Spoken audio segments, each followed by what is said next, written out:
मेरो नाम सीमा हो र मेरो जन्म झारखण्डमा भएको थियो।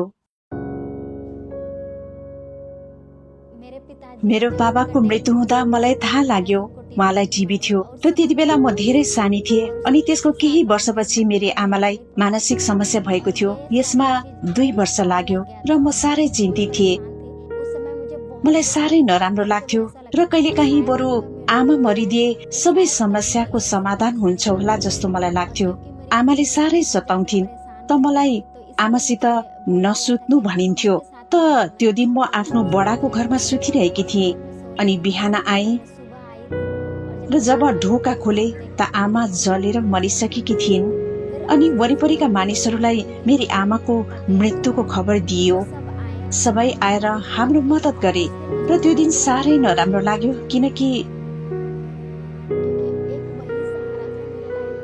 किनकि उहाँ नै एक सहारा हुनुहुन्थ्यो मेरो। थाहा थिएन अब मेरो अनि मेरा 2 भाइको के हुनेछ। धेरै दुखी थिए तर म सानै थिएँ, केही थाहा थिएन के हुने हो हाम्रो जीवनमा, थाहा थिएन। अब मेरा 2 भाइ क्रिस्चियन होस्टेलमा पढ्दथे अनि आमाको मृत्युबारे उनीहरूलाई थाहा लाग्यो त होस्टेलवालाले 2 भाइलाई लिएर आए र आमालाई दफनाउनमा मद्दत गरे। दफनाएपछि मलाई र भाइहरूलाई होस्टेल लिएर गए। कोही नहुँदा छतमा गएर खुब रुन्थे। चिन्ता लाग्थ्यो मेरो र मेरा भाइहरूको के हुनेछ, हामीलाई कसले हेर्छ, मनमा कुराहरू खेल्थे। म एकपल्ट चर्च गए, त्यहाँ एकजना पास्टर फरिदाबादबाट आउनु भएको थियो। उहाँले मलाई सोध्नुभयो के तिमी फरिदाबाद जान चाहन्छौ? त मैले भने म जान चाहन्छु। म फरिदाबाद आएपछि उहाँले भन्नुभयो एक आन्टीले तिमीलाई साथ लिएर जाने छिन्, उनको घर ठुलो छ। त्यसपछि मलाई घर लिएर आए अनि डेब्बी दिदीलाई भेटे। अनि मलाई याद छ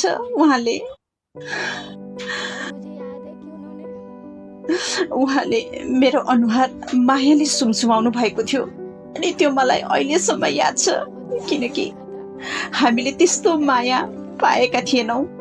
अनि जब म यस परिवारमा आएँ त एडजस्ट गर्न त्यति गाह्रो भएन, किनकि साह्रै माया गर्नुहुन्थ्यो। आफूहरूसँगै आफूले खाने चिज नै खुवाउनुहुन्थ्यो, जहाँ जाँदा पनि साथमा लैजानुहुन्थ्यो। कहिले पनि मलाई फरक महसुस गर्न दिनु भएन। मम्मीले कहिले फरक गर्नु भएन। आफ्नै छोरी सरह व्यवहार गर्ने, खाना खुवाउन, लुगा किन्नमा सबै बराबर दिदीहरूलाई जस्तै मैले पनि पाएँ। यी सबै कुराले, जो माया मैले पाएँ त्यसले मलाई सहज बनायो र म परिवारसँग एकदमै नजिकिएँ। अनि प्रभुप्रति अगाडि बढ्नमा परिवारले मलाई मद्दत गर्यो। त्यति बेला बाबा पनि बिहानै सेवाकाईको काममा जानुहुन्थ्यो अनि राति फर्कनुहुन्थ्यो।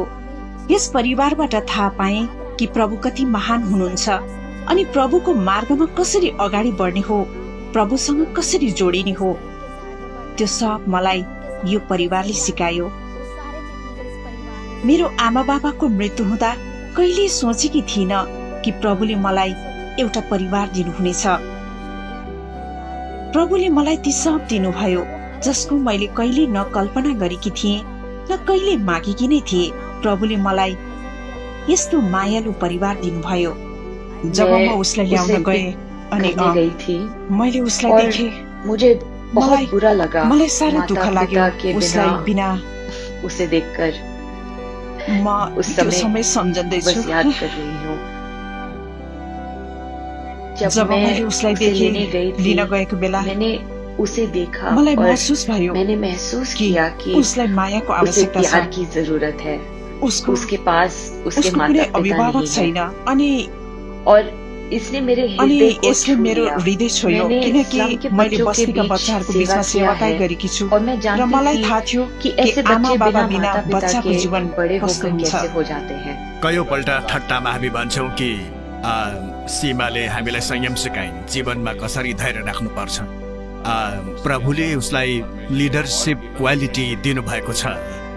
ऊ जहाँ पनि जान्छन् आफै लिडरशिपको भूमिकामा आइहाल्छिन् र यसको लागि हामी प्रभुलाई धन्यवाद दिन्छौँ र उसको आगमनपछि हामीले यस्ता बच्चाहरू जो कम भाग्यशाली छन्, जसका मातापिता छैनन् वा दुर्व्यवहार पीडित परिवारबाट आउँछन्, उनीहरूलाई मद्दत गर्नका लागि चिल्ड्रन्स होम खोल्ने निर्णय सीमा आएपछि नै गरेका हौँ।